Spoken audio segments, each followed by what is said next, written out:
Bismillahirrahmanirrahim. Assalamualaikum warahmatullahi wabarakatuh.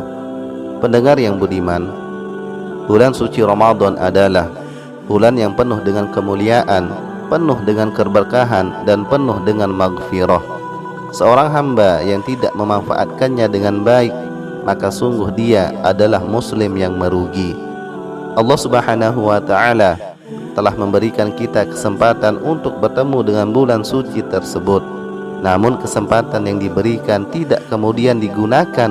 Dengan cara apa lagi Tuhan akan mengingatkan kita?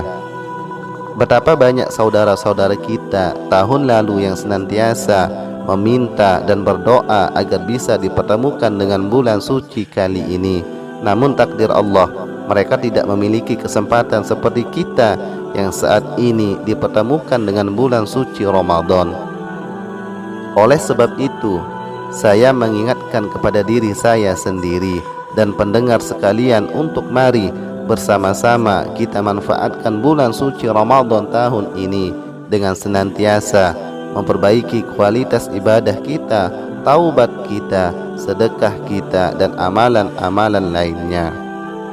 Pendengar yang budiman, ada 3 ciri-ciri atau tanda puasa seseorang tidak diterima Allah Subhanahu wa ta'ala. Di antaranya adalah 1. Senantiasa melakukan maksiat di bulan suci Ramadan meskipun ia sedang berpuasa. Ketahuilah bahwa bulan suci Ramadan adalah di mana pintu-pintu langit dibuka dan setan-setan dibelenggu. Makna hadis tersebut adalah pintu-pintu langit dibuka mengandung arti pintu-pintu keberkahan, pintu kemuliaan, pintu taubat dan ampunan senantiasa terbuka lebar bagi hamba yang beriman. Kemudian setan-setan dibelenggu mengandung arti bahwa bulan suci Ramadan adalah bulan kemuliaan, sehingga tidak ada kesempatan untuk setan dapat menggoda manusia yang beriman. Namun apa jadinya bila setan sudah dibelenggu tetapi kemaksiatan jalan terus? Maka setan sudah berhasil menggoda manusia dan menaruh bisa-bisa yang kemudian dilanjutkan oleh manusia di bulan suci Ramadan, meskipun setan pada hakikatnya tidak menggodanya. Kemaksiatan sudah menjadi karakter manusia tersebut, sehingga tidak menjadi penghalang jika setan tidak membersamainya. Karena pada hakikatnya setan itu sudah menjelma menjadi manusia itu sendiri. Maka sangat jelas bila kemudian Allah Subhanahu wa ta'ala menjelaskan, bukan mata mereka yang buta, tetapi mata hati mereka sudah dipenuhi dengan debu-debu kemaksiatan, sehingga tidak dapat melihat kebenaran di dalam kehidupannya dan Islam. Allah Subhanahu wa ta'ala kalau sudah menghendaki keburukan bagi seorang hamba, maka tidak ada yang dapat menghalanginya meskipun ia dalam keadaan berpuasa. Inilah kemudian yang dimaksud bahwa mereka berpuasa hanya mendapatkan lapar dan haus semata dan tidak mendapatkan apa-apa. Pendengar yang budiman, adapun kemudian tanda-tanda yang kedua adalah tidak melakukan ibadah solat meskipun ia sedang berpuasa. Solat adalah ibadah yang sangat pokok dalam agama Islam.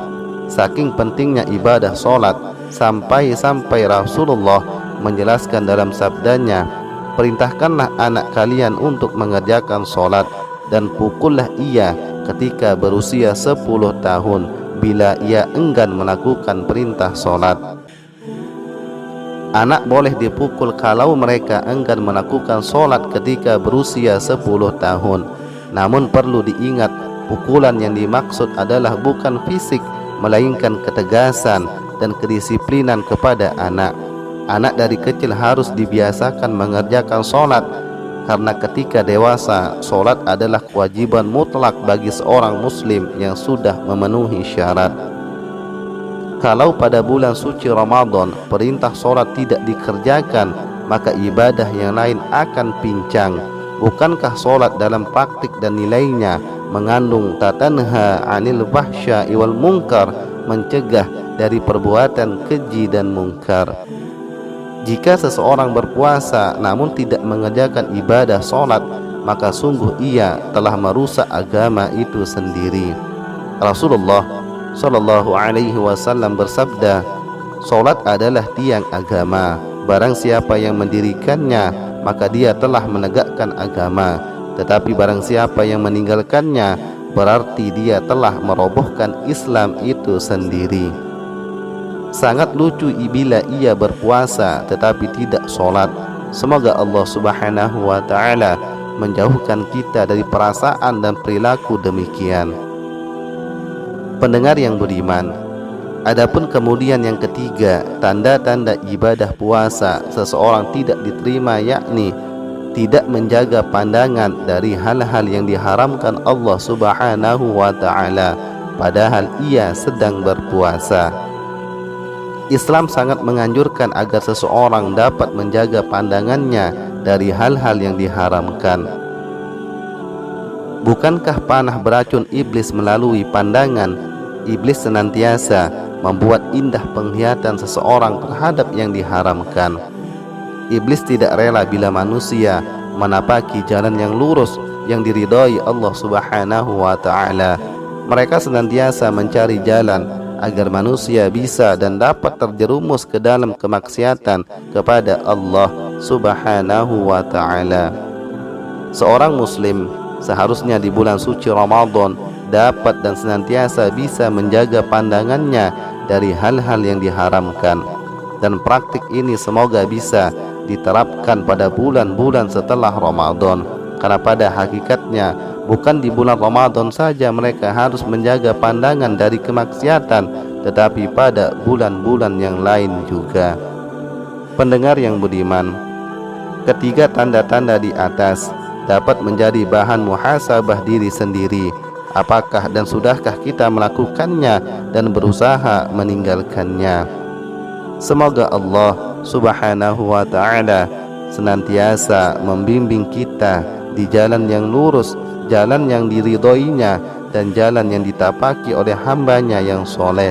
Amin ya Rabbal Alamin. Demikianlah uraian singkat ini. Semoga bermanfaat, dan atas segala kekurangan dan kesalahan mohon maaf. Wassalamualaikum warahmatullahi wabarakatuh.